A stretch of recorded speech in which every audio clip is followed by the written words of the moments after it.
그들이 길을 가고 있을 때에 어떤 사람이 주님께 말씀드리기를 저는 당신께서 어디로 가시든지 당신을 따르겠나이다 하니 예수님께서 그에게 말씀하시기를 여우들도 굴들이 있고 공중의 새들도 보금자리들이 있으되 인자는 자신의 머리를 둘 곳이 없느니라 하시며 또 다른 사람에게 말씀하시기를 나를 따르라 하시니 그가 말씀드리기를 주님 저로 하여금 먼저 가서 저의 아버지를 장사 지내게 저에게 허락하시옵소서 하니 주님께서 그에게 말씀하시기를 죽은 자들로 하여금 자신들의 죽은 사람들을 장사 지내게 하고 너는 가서 하나님의 나라를 선포하라 하시니라. 또 다른 사람도 말씀드리기를 주님 제가 당신을 따르겠나이다. 그러나 저로 하여금 먼저 제 집에 있는 가족들에게 작별을 말하게 허락하시옵소서 하니 주님께서 그에게 말씀하시기를 손으로 쟁기를 잡고 뒤에 있는 것들을 돌아보는 사람은 아무도 하나님의 나라에 합당하지 아니하니라 하시니라. 아멘. 여러분 오늘 아침에 저희들이 읽은 말씀은 마치 주님께서 이 세상 마지막 날 심판날에 오셔서 자기 앞에 있는 평소에 주님의 제자들이라고 부르는 사람들을 향하여서 하신 말씀이기도 하고 또 주님의 제자가 되겠다고 생각한 사람들에게 하신 말씀과 아주 유사합니다. 그 말은 저희들이 예수 그리스도의 제자로서 발걸음을 디디고 그분의 제자 학교에서 주님의 뒤를 따라가며 그분의 언행심사를 닮아가는 과정에 있는데 주님께서 가끔 이처럼 마치 저희들이 midterm이나 final exam에 다루듯이 저희들을 점검하는 시간이라고 생각을 해봅시다. 감사하게도 이게 마지막 심판날에 하시는 점검이 아니니까 저희들이 혹시 잘못을 발견하면 고치고 회개하고 또 더 큰 은혜를 받을 수 있는 기회가 있는 것입니다. 고린도전서 15장에 가면은 예수 그리스도의 부활하심에 대해서 많이 나와 있는데 사도 바울이 예수 그리스도의 그 부활하신 후에 40일 동안의 행적에 관해서 그 순차적으로 간단하게 이야기를 한 부분이 나옵니다. 5절에 가면은 주님께서 부활하신 후에 먼저 게바 즉 시몬 베드로에게 나타나셨다. 그 다음에는 12 사람 즉 12사도에게 나타나셨고 그 다음에는 500명 이상 되는 무리들에게 나타나셨다. 한순간에. 그리고 그 500명 이상의 분들이 대부분이 아직까지 살아계시고 얼마는 주님 안에서 잠들었다. 즉 하늘로 불러가셨다. 그 다음에는 주님의 동생인 야고보에게 나타나셨고 그리고 모든 사도들 거기에는 이 편지를 쓴 사도 바울 자신도 포함이 됩니다. 예수님의 12사도 외에도 교회를 세우는 역할을 한 분들에게 성경은 사도라고 불렀습니다. 디도도 사도가 되고 디모데도 사도가 되고 바울도 사도가 되고 바나바도 사도가 되는데 그 모든 선교하던 사도들에게도 나타나셨다. 이렇게 표현을 하셔서 이것은 마치 사도들의 그 영적인 생활에 어떤 분들은 눈으로 대부분이 예수님을 만나고 사도 바울까지는 눈으로 예수님을 만나고 음성을 들었지만은 그 외에 또 다른 분들은 영적으로 성령님의 음성을 듣거나 예수님과의 교통하는 그러한 은혜를 보았다고 해석하는 것이 타당합니다. 그런데 이러한 일들이 있었다는 것은 그 40일 동안에 예수 그리스도를 믿지 않는 사람, 혹은 믿는다고 하다가 중간에 떨어져 나간 사람, 예를 들어 요한복음 6장 66절에 가면은 누구든지 나의 피를 마시고 나의 살을 먹지 않는 사람은 나와 아무 상관이 없다 했을 때, 예수님을 따라다니던 많은 제자들이 야, 지금 무슨 말이야, 너무 어려워 해서 많은 사람들이 turned back, 돌아서서 주님 따르는 것을 그만두었다 했습니다. 제가 지금 배경 설명을 이렇게 장황하게 하는 것은 여러분의 마음속에 오늘 이 사건을 곰곰이 생각을 해볼 필요가 있습니다. 우리가 이 세 사람이 등장을 하는데, 마태도 이 사실을 기록하지만 마태는 두 사람을 등장시키고 누가는 세 사람을 등장시키는데, 저희들이 이 세 사람 중에 어느 사람의 신발을 신고 있을까? 12사도의 자리는 저희들이 아닐 것이고, 그렇게 생각해 보면은 우리 피부에 와닿는 사건입니다. 그리고 2000년이 지난 오늘날도 생생하게 성령께서 이 사건을 통하여 우리에게 예수 그리스도를 닮아가는 그러한 힘을 더해주시는 일이 됩니다. 예수님이 3년 반의 그 공사역 중에 대부분의 가장 북쪽, 예수님이 어릴 때부터 자라나신 갈릴리 주에서 보냈는데, 500명 이상의 사람들이 동시에 예수님을 만났던 장소가 어디일까? 여러분 생각해보면 어디 갔습니까? 벌하신 날 새벽에 예수님을 만났던 그 여자분들에게 뭐라고 그랬죠? 빨리 내 형제들에게 가서 이야기해줘. 천사까지도 이야기를 했어요. 살아계실 때 주님이 하신 이야기 기억 안 나? 갈릴리주에 가서 만나야 돼. 거기로 가서 먼저 예수님이 계실 거야.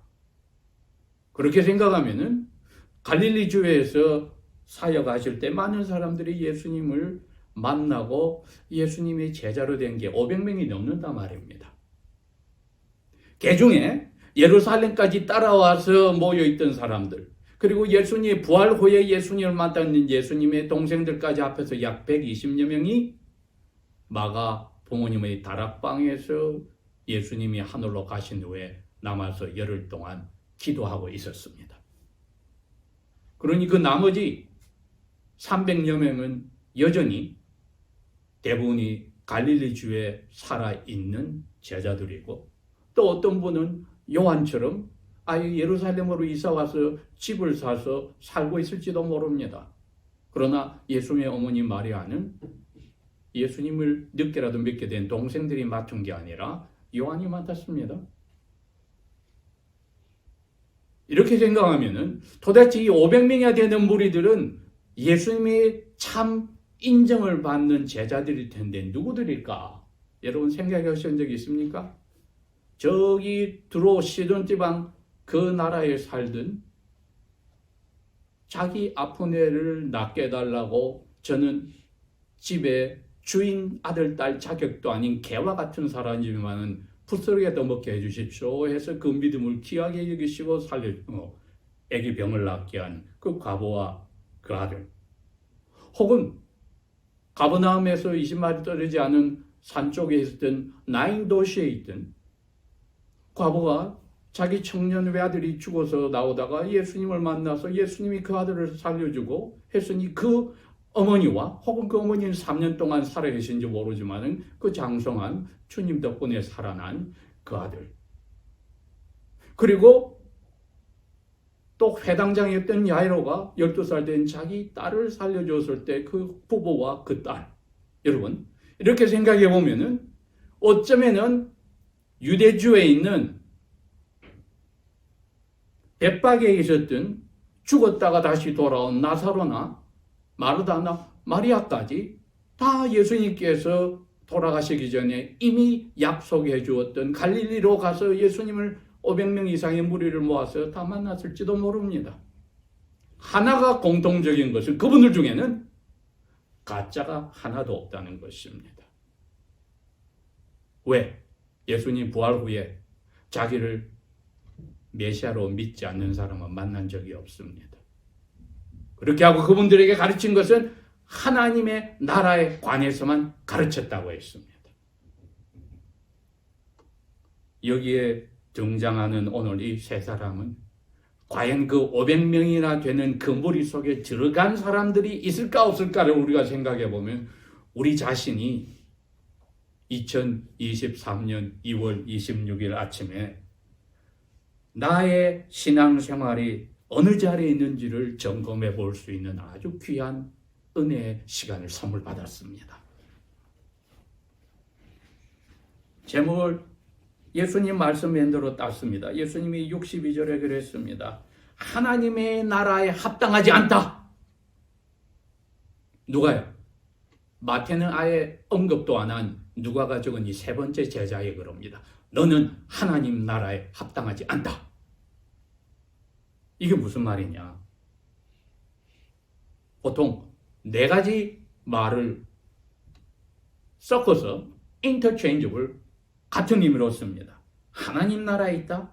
그건 무슨 말입니까? 예수님이 참 제자다? 그게 또 무슨 말입니까? 나에게 적합하다? 하나 더.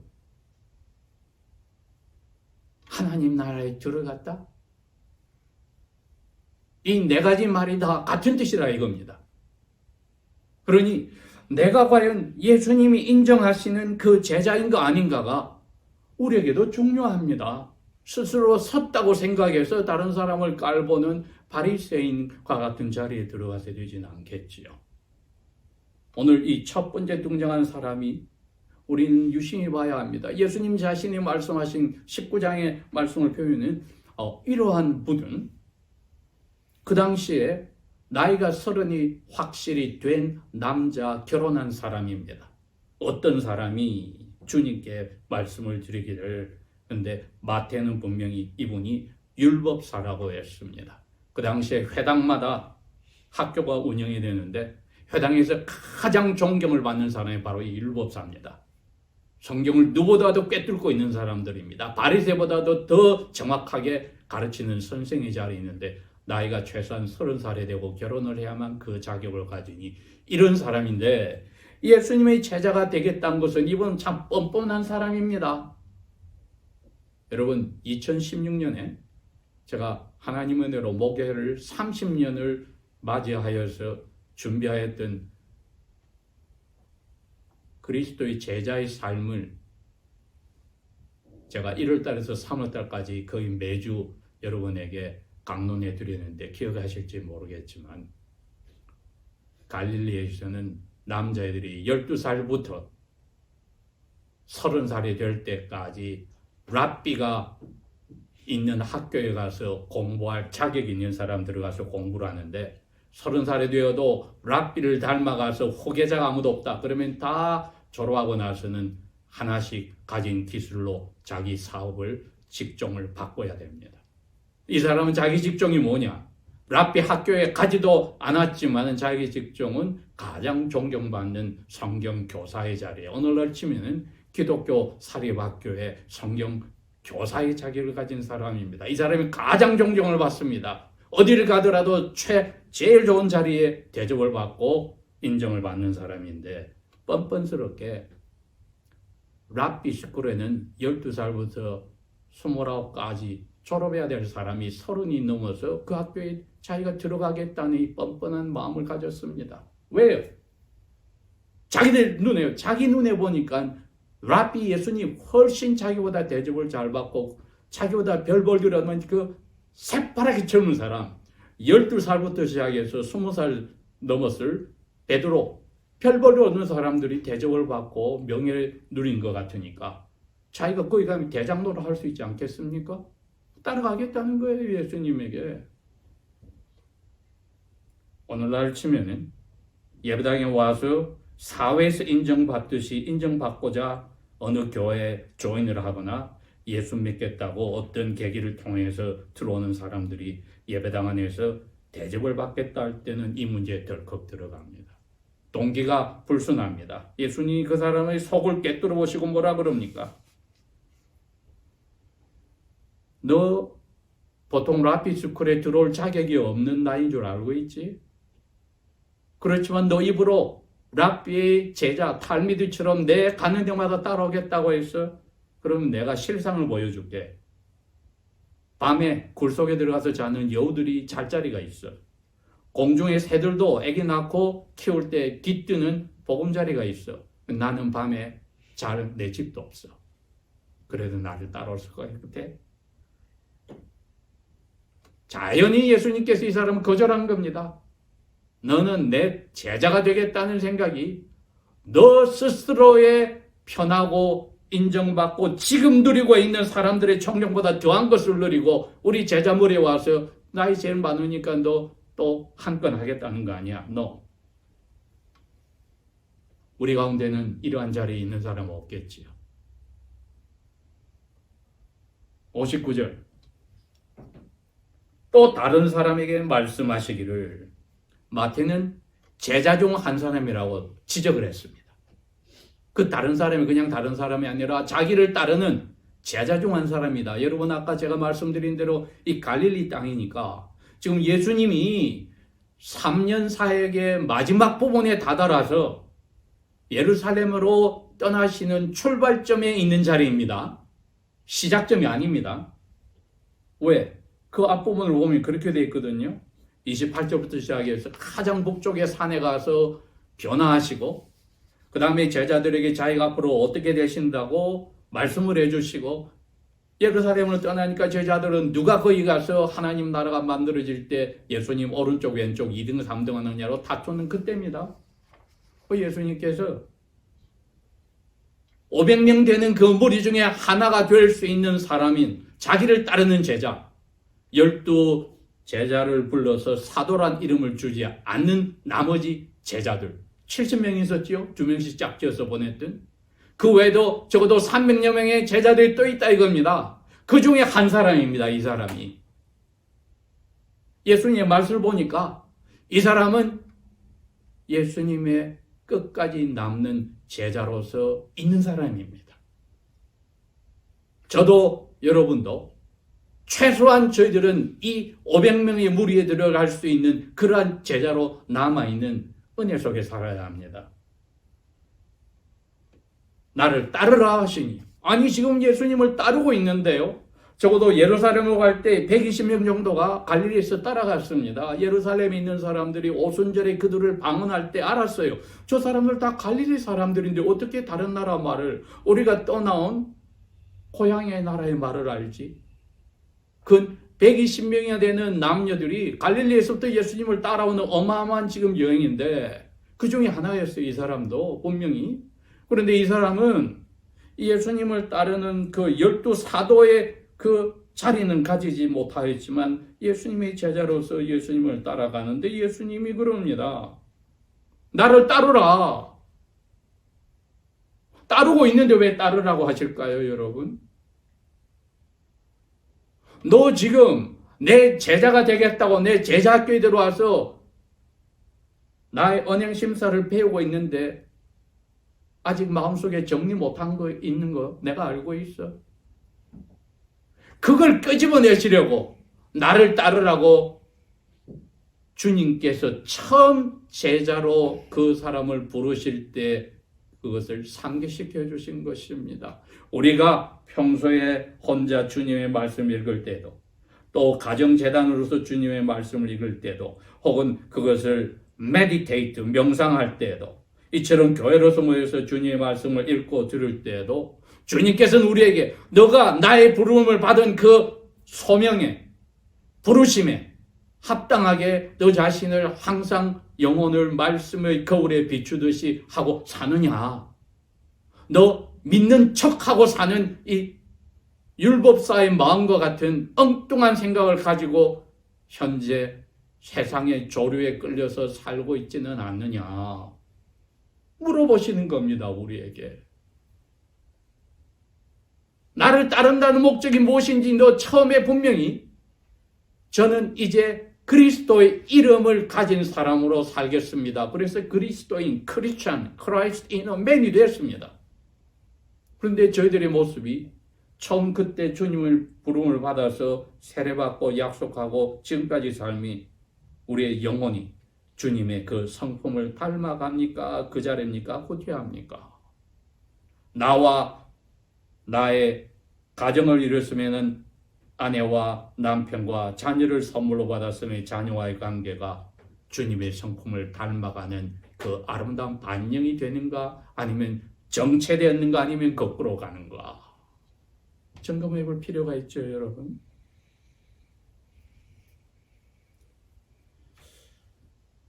주님의 말씀을 들으니까 그 사람이 마음속 깊이 있던 생각을 고백을 합니다. 주님, 제가 지금 예루살렘으로 가신 주님들을 따라가는데 제 마음에 원하는 게 있어요. 저로 하여금 먼저, 이 그릭의 정확한 표현입니다, 여러분. 태초에 말씀이 계신지라도 바로 그 태초의 의미와 같은 단어를 썼어요. 먼저 따라가지만은 제 마음속에 아직까지 정리 못한 게 있습니다. 먼저 원하는 게 있습니다. 먼저 원하는 게 있습니다. 자기를 부인하고 이 학교에 들어왔는데 계속 마음속에 자기의 생각을 붙잡고 있는, 주님의 명령보다 더 크게 붙잡고 있는 게 있다는 겁니다. 우리 마음속에 혹시 그런 게 있습니까? 주님께서 지금 그걸 이야기한 겁니다. 나를 따르라고 하셨을 때 이 사람은 거기서 즉시로 주님의 의도에 따라서 자기 속에 있던 자기의 모든 정신을 빼앗고 있는 그 첫 번째를, 주님의 명령이 두 번째였고 자기 마음속에 있는 첫 번째가 고백이 나온 겁니다. 뭡니까? 먼저 가서 저희 늙어가시는 아버지를 돌아가실 때까지 기다렸다 장사 지내게 허락하여 주십시오.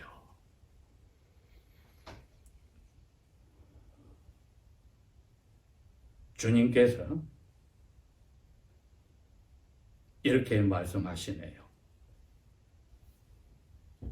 죽은 사람들로 하여금 자신들의 죽은 사람들을 장사 지내게 하라. 이 글자 그대로 죽은 사람이 어떻게 죽은 사람을 장사 지냅니까?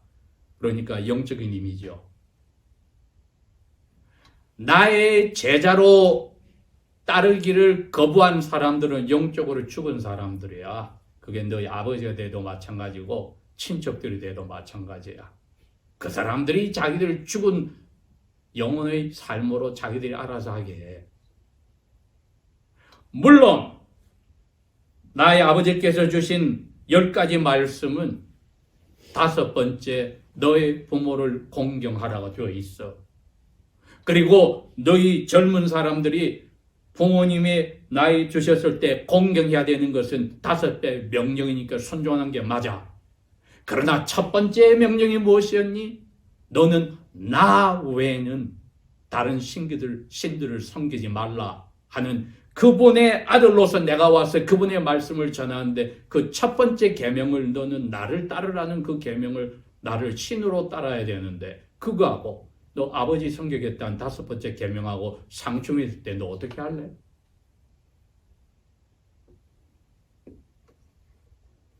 처녀 총각으로 살 때보다 결혼한 사람들이 아직 양친이 양쪽에 살아계시면 이 문제가 자주 가정의 불화로 등장합니다. 여기 딱 걸린 겁니다. 부모에게 순종할래? 부모도 남편의 말씀이나 아내를 더 사랑하고 더 챙길래? 똑같은 겁니다.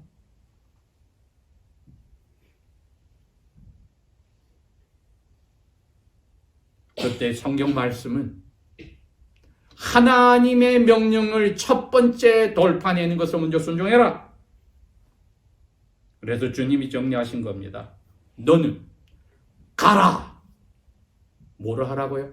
하나님 나라를 선포하는, 내가 사도로 교회를 세우는 그 자리를 오피스 너에게 주지 않았지만은 너는 70 제자들을 하였듯이, 그리고 악한 영 2,000마리 이상이 들어있다가 해방되었던 사람이 그대로 자기 도시로 가서 전파하는 사람이 되었듯이 너도 가서 하나님 나라의 복음을 선포하는 일에 너의 삶을 바쳐야 돼.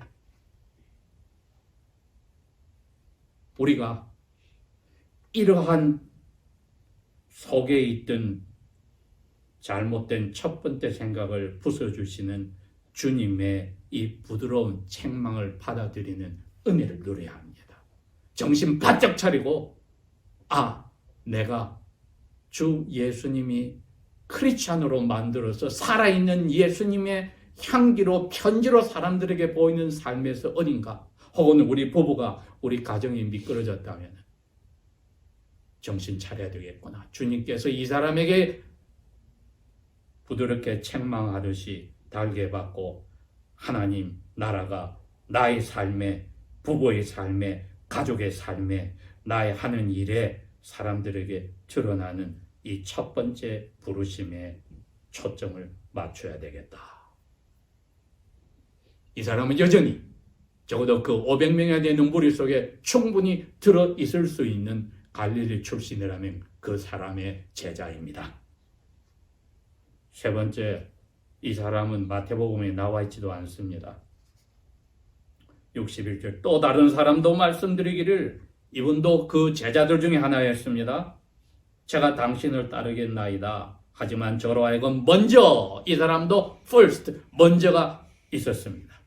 노골적으로 자기의 첫 번째 목적이 뭔지를 밝힙니다. 저희 집에 있는 가족들에게 작별을 말하게 허락하시옵소서. 이분에게는 주님이 아주 철저하게 내쳐버립니다. 밭에 가서 밭을 가겠다고 나의 제자로 들어와 놓고 너 제자학교에서 훈련받으면서 딴 생각을 아예 하고 살았구나.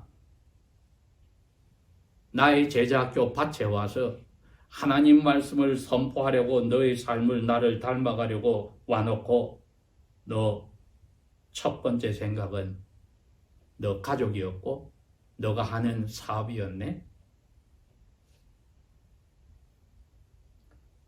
그것이야말로 하나님의 나라에서 주신 복음 선포의 밭을 가는 그 일에서 손은 잡고 있는데 고개는 소돔성이 멸망할 때 천사가 명령한 대로 고개를 돌리지 말라고 했지만은 너무나 준 것이 많은 고개를 돌렸던 욥의 아내와 같이, 소돔 기둥으로 변한 욥의 아내와 같이 가족에게 있는 그 무엇이 주님 자리에 따라가는 제자보다 더 중요한 것에 너 마음이 가버렸네. 너는 하나님 나라의 시민도 아니고 나의 참제자도 아니고 너는 하나님 나라에 합당하지 않아. 결국은 이 세 사람을 등장한 사건을 통하여 저희들이 하나님 은혜로 이 두 번째 자리에 있는 사람 정도가 되어야만 심판날에 어서 오시옵소서 주님의 이름으로 오시는 분이여 하는 그날을 기다리고 사랑하는 자리에서 날마다 살 수 있지 않겠습니까? 성령께서 오늘도 우리의 심령에 아버지의 마음을 그리고 그리스도 예수의 마음을 넘치게 허락하셔서 저희들이 예수 그리스도께서 부르신 그분에 닮아가며 그분의 뒤를 날마다 우리의 모든 뜻을 정리하고 아버지의 뜻을 따르며 죽기까지 따르는 십자가를 즐겁게 지는 자리, 그 자리로 가야 되겠습니다. 기도하겠습니다.